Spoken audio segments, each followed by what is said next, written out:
नमस्कार शेतकरी मित्रांनो, परिस ॲग्रो यूट्यूब चॅनलमध्ये मी प्रमोद देशमुख आपलं स्वागत करत आहे.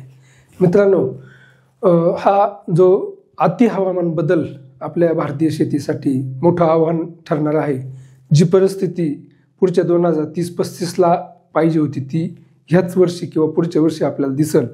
ते यामध्ये आपले कोणतेही पिकं असले तर त्याला त्या ठिकाणी अडचणीचीच ठरणार आहे. द्राक्ष बागायतदारांसाठी एक आव्हानात्मक स्थिती आत्ता ही आलेली आहे. याच्या मागच्या पण काही छाटण्या होत्या, त्या ठिकाणी पण खूप बागा त्या ठिकाणी फेल जाण्याचं प्रमाण आहे. ज्यांनी थांबून लेट छाटणी घेतली त्यांना देखील या ठिकाणी अडचणी येत राहिलेल्या आहेत.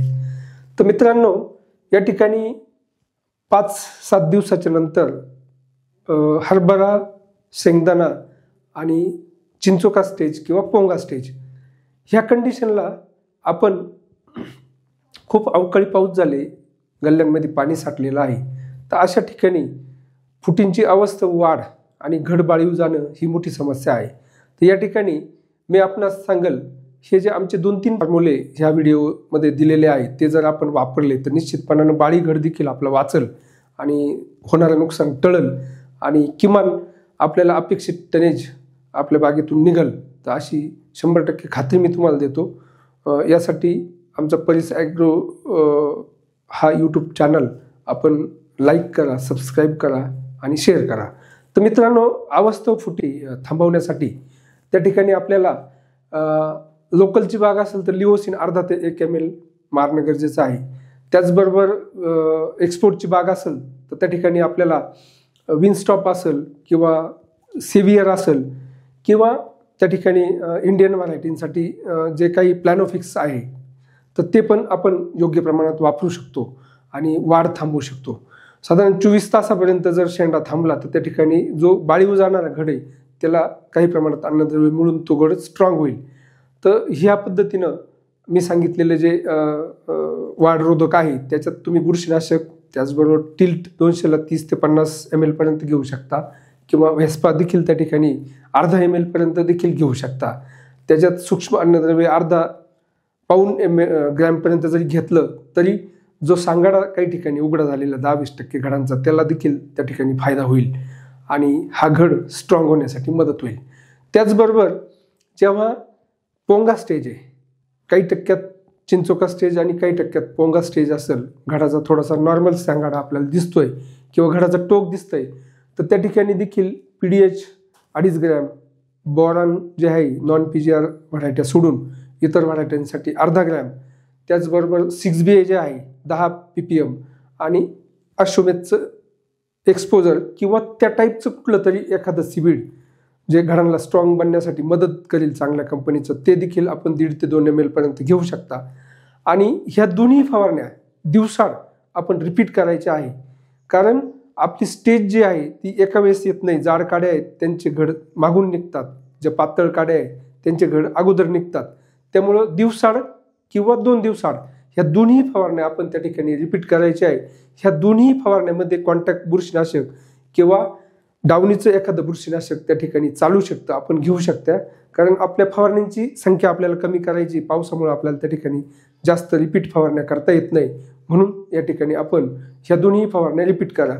त्यानंतर मागं पडलेले जे घड आहे ते पुढं येण्यासाठी पण मदत होईल यानं.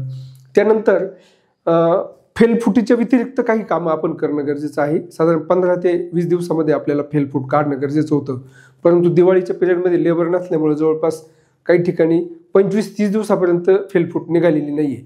तर अशा ठिकाणी फेलफूट काढण्याबरोबरच जे फुटी आहे आपल्याला काडीवर 2 किंवा 3 फुटी ठेवले असतील आपण काडी संख्या बघून, तर त्या तळातल्या 2 पानं त्या ठिकाणी काढणं गरजेचं आहे. त्याचबरोबर घडाच्या मागचं पान आणि पुढचं पान आणि त्या ठिकाणी ताण जे असतील ते ताण किंवा क्रिम्सन सारख्या व्हरायटीमध्ये घडाच्या बाजूला जो ताण असतो तो देखील काढणं गरजेचं आहे, की जेणेकरून त्या ठिकाणी तो घड स्ट्रॉंग होईल आणि कॅनोपी मॅनेजमेंट होईल.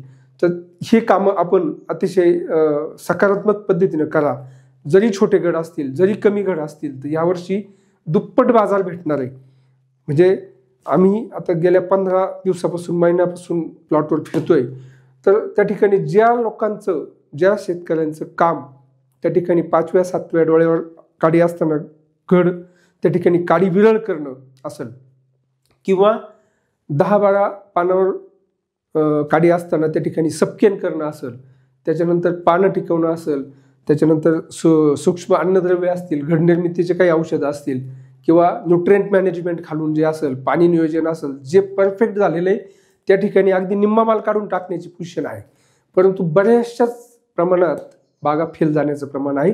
त्यामुळं आहे ते घड कमी जरी असतील तरी त्या ठिकाणी सकारात्मक पद्धतीनं काम करून आपल्याला नक्कीच दुप्पट पैसे भेटणार आहे. ब्लॅक व्हरायट्या किंवा ज्या नॉन PGR व्हरायटी आहेत त्यांचे रेट जवळपास 200 ते 250 रुपये पर kg राहतील आणि व्हाईट देखील 100 रुपयाच्या आत 150 रुपयाच्या आत विकणार नाही असं सगळ्यांचं मत आहे. कारण मालच नसणार आहे. पुढे जाऊन देखील पावसाची शक्यता आहे असं हवामान तज्ज्ञांचं मत आहे. त्यामुळे आहे तो माल सांभाळणं आपल्या दृष्टीनं खूप महत्त्वाचं आहे आणि आपल्या त्या घडांना जपणं महत्त्वाचं आहे, मग तो बारीक का असेना. तर या ठिकाणी आता मी सांगितलं फेल नंतरचे काही 2-3 कामं. त्यानंतर आपण जर बघितलं तर त्या ठिकाणी खूप मोठ्या प्रमाणात पाऊस झाल्यामुळं अन्नद्रव्य व्यवस्थापन करताच नाही आलं. छाटणीनंतर 4थ्या 8व्या 10व्या दिवशी आपल्याला जे काही अन्नद्रव्य द्यायचे होते ते देता नाही आलेले. आणि जर बघितलं आपण तर झाडातलं स्टोरेज आहे तोपर्यंत शेंडा चालतोय, अचानक शेंडा थांबून जातो आणि त्या ठिकाणी जळून जातो. तर अशा कंडिशनला आपण आता खालून ड्रिपमधून नाही केमिकल देता आले तर त्या ठिकाणी NPK उपलब्ध करून देणारे जीवाणू असतील किंवा काही कंपन्यांचं किट येतं त्याच्यामध्ये NPK उपलब्ध करून देणारे जीवाणू प्लस मायक्रोरायझा वगैरे येतं, ते देखील आपण जर दिलं तर हवं असलेलं अन्नद्रव्य झाडाला सहज उपलब्ध होईल आणि पुढं शेंडा चालण्यासाठी मदत होईल. कारण आपण शेंडा दाबण्याचं खूप मोठ्या प्रमाणावर काम केलेलं आहे. त्या घडाच्या पुढं 9-10 पानं 12 पानं जाणं गरजेचं आहे आणि हा कालावधी फक्त साधारण 25, 30, 35 दिवसापर्यंत असतो आणि ऑलरेडी आपले 25-30 दिवस आता झालेले आहे. तर 1 आठवडा आपल्या हातामध्ये आहे. तर ह्या 1 आठवड्यामध्ये घडाच्या पुढं 10 पानांच्या पुढं कसं नेता येईल आपल्याला ते बघणं गरजेचं आहे. त्या ठिकाणी जर वापसा कंडिशन आलेली असेल तर ते ठिकाणी इकासन जे आहे इकास ॲग्रोचं इकासन नावाचं प्रोडक्ट आहे ते आणि त्याच्यासोबत कॅल्शियम नायट्रेट जर घेतलं साधारणपणे 5 लिटर पर एकर इकासन आणि त्याच्यासोबत 10 ते 15 किलोपर्यंत कॅल्शियम नायट्रेट जरी दिलं, ज्या ठिकाणी शेंडा खूप पडलेला असेल त्या ठिकाणी, तर अगदी आपल्याला हवा तसा शेंडा त्या ठिकाणी लगेच 4 दिवसामध्ये दिसायला सुरुवात होईल. किंवा इतर कंपन्यांचे देखील N21 असेल किंवा मॅग्नेशियम नायट्रेट असेल किंवा 40-10-10 असेल, असे आपल्याला जे उपलब्ध होतील सहज, मी काय कुठल्या कंपनीचा प्रचार करत नाही, परंतु सहज आपल्याला उपलब्ध होणारे जे चांगले उत्पादनं आहे ते घेऊन आपण शेंडा देखील त्या ठिकाणी वाढवून घेणं गरजेचं आहे. त्याचबरोबर आपण नुसतंच बुरशीनाशक मारत राहिलेलो आहे, मात्र आपल्याला त्या ठिकाणी बुरशीनाशकांसोबत त्या पानांना ब्रॉड करण्यासाठी किंवा त्यांना अन्नद्रव्य उपलब्ध करून देण्यासाठी त्या ठिकाणी 58-18 असेल किंवा 52-34 असेल किंवा तुमच्यावालं याराचं बडबिल्डर असेल किंवा त्या ठिकाणी चिलेटेड मायक्रोन्यूट्रिएंट असतील TMX2 किंवा कॉम्बी2 सारखे देखील बुरशीनाशकामध्ये घेणं गरजेचं आहे, की जेणेकरून पान त्या ठिकाणी थोडंसं स्ट्रॉंग होईल, शेंडा त्या ठिकाणी चालण्यासाठी झिंकची मदत आपल्याला होईल, चिलेटेड झिंकची. तर हे देखील आपण आलटून पालटून जर घेतले तर त्या घडाला अन्नद्रव्य उपलब्ध होतील.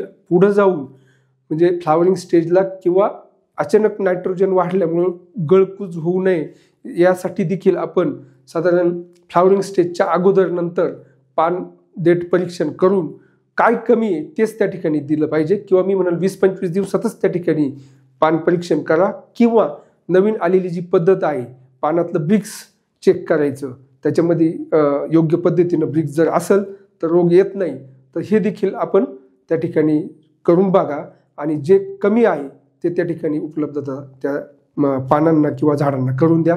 धन्यवाद. आपली काही अडचण असेल तर मला पर्सनल कॉल करा. नेहमीच आम्ही परीस ॲग्रो कन्सल्टन्सी किंवा परीस ॲग्रो यूट्यूब चॅनलच्या माध्यमातून आपल्या सेवेसाठी हजर आहे. धन्यवाद.